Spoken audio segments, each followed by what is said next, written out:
किसी ने बड़ी खूब बात कही है कि कोई भी काम अगर तुम्हें ना भी आ रहा हो तो भी उसमें एक आखिरी और पहली कोशिश करके जरूर देखिए। आज की ये कहानी आपको ये सिखाएगी कि कैसे एक आखिरी कोशिश आपकी पूरी जिंदगी बदल सकती है। ये कहानी है एक मूर्तिकार की। राजा था, उसके राजवाड़े में उसका राज्याभिषेक चल रहा था।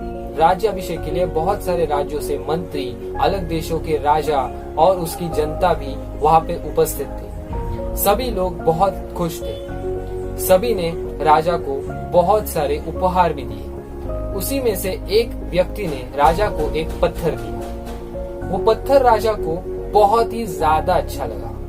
राजा ने तुरंत घोषणा कर दी कि इस पत्थर से भगवान श्री विष्णु की मूर्ति बनाना चाहता हूँ और उस मूर्ति को राज्य के देवघर में स्थापित करना चाहता हूँ। सब लोग बहुत खुश हुए और राजा ने ये काम अपने मंत्री पे सौंप दिया कि तुम इस पत्थर का मूर्ति बनाओ। मंत्री अगले ही दिन अपने राज्य के सबसे कुशल मूर्तिकार के घर में पहुंच गया। उसने मूर्तिकार से कहा कि इस पत्थर का तुम्हें भगवान श्री विष्णु की मूर्ति बनानी है। तुम्हें इसका इनाम भी मिलेगा। तुम्हें इसका राज परिवार से 50 स्वर्ण मुद्राएं मिलेंगी। मूर्तिकार बहुत खुश हो गया और मूर्तिकार ने मंत्री से कहा कि ये मूर्ति बन जाएगी। मंत्री वहां से चला गया। मूर्तिकार ने तुरंत अपने जो भी औजार थे उन्हें धार लगाना शुरू कर दिया, क्योंकि मूर्तिकार को वो मूर्ति अगले दिन सुबह तक मंत्री को सौंपनी थी।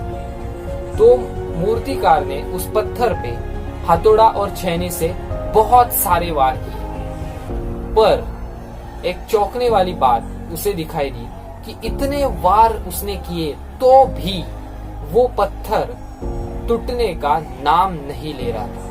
वो पत्थर उससे टूटा ही नहीं जा रहा था। उसने 50 वार किए तो भी वो पत्थर टूट नहीं रहा था। तो उसने सोचा कि ठीक है, थोड़े देर बाद प्रयास करेंगे। पहले थोड़ा खाना खा लेते, फिर प्रयास करेंगे, शायद से टूट जाए। उसने खाना खाया, फिर रात को वो पत्थर लेके बैठ गया। फिर से उसने हथौड़ा और छेनी ली और वो पत्थर को मारने ही वाला था। तभी उसके मन में आया, अगर 50 बार इस पत्थर को मैंने वार किए हैं तो अगले एक वार में इस पत्थर का क्या बिगड़ने वाला है, ये पत्थर कैसे टूटने वाला है। तो उसने अपना हाथ पीछे खींच लिया और उसने सोचा कि मैं मंत्री से कह देता हूँ कि ये पत्थर को तोड़ना नामुमकिन है और राजा से कहिए कि इस पत्थर की भगवान श्री विष्णु की मूर्ति नहीं बन सकती।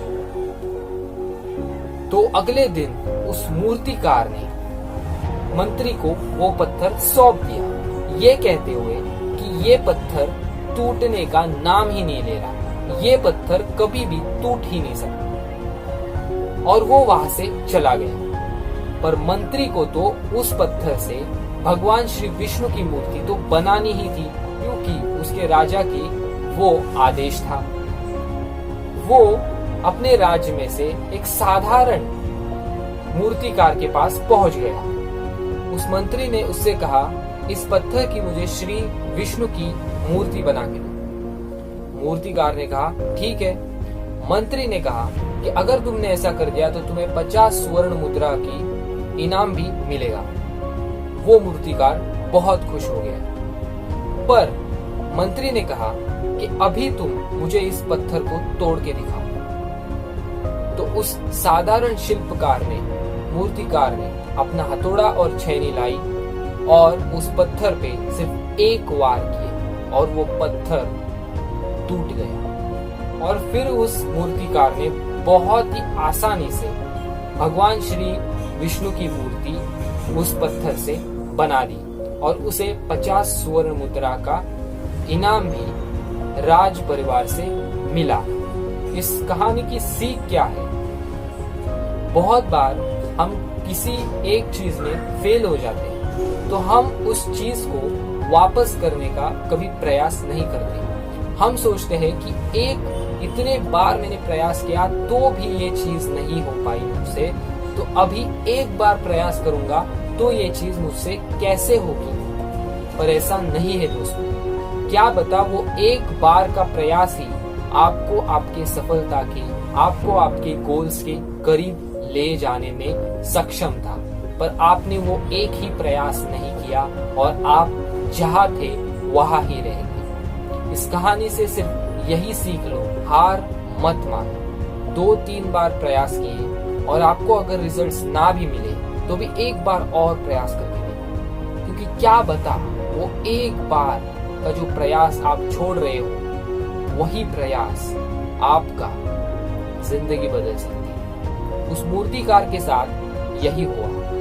उस मूर्तिकार ने सिर्फ एक बार हथौड़ी मारने की जरूरत थी उस पत्थर को, बस वो पत्थर टूट जाता और वो आसानी से उससे भगवान श्री विष्णु की मूर्ति तैयार कर पाता और वो आसानी से 50 स्वर्ण मुद्रा जीत पाता। पर उसने वो एक बार की जो मेहनत थी वही नहीं की और वहीं पे उसके हाथ से जो अपॉर्चुनिटी थी वो छूट गई। मिलते हैं ऐसी ही एक इंटरेस्टिंग स्टोरी के साथ अगले वीडियो में। अगर आपने चैनल को सब्सक्राइब नहीं किया होगा तो सब्सक्राइब करो, लाइक भी कर देना। मुझे अभी आपके सपोर्ट की बहुत ज्यादा जरूरत है। जय हिंद।